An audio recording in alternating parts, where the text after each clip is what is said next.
So we're going up to see the final work of Handy Manong, sila master skilled worker John and Andrew.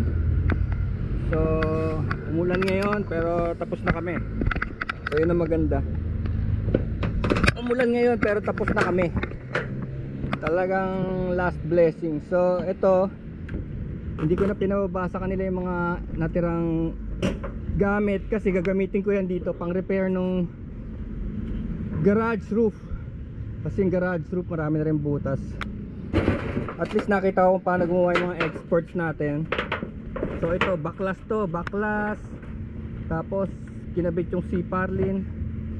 Actually marami natirang C-Parlin. That's around 400, 480 isang haba.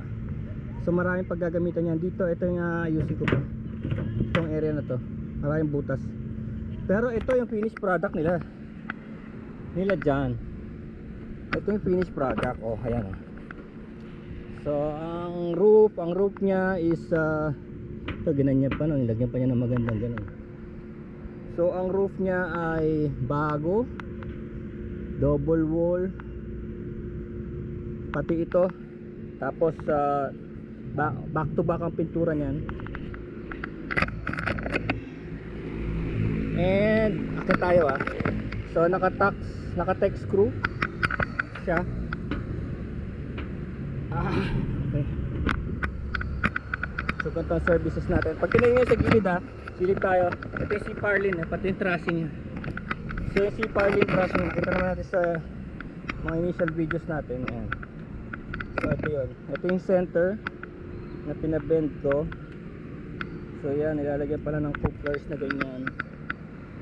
Ayan. So yan ang finished product niya from there to here. So of course this will last for at least 20 years more without any issues, no? So yan.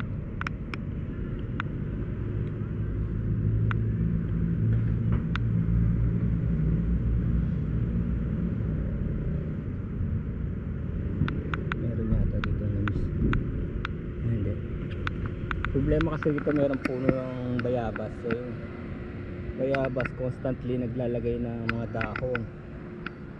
So yun ang ginagawa.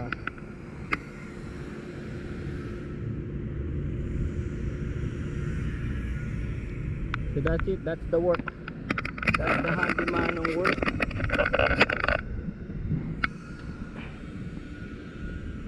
So syempre maganda yung may bahay ka na walang tumutulo pag bumabagyo, diba? Dahil matagal na tong roof namin. Siguro kung mga 30 years hindi yan na, andyan na yan sila, mga roof namin.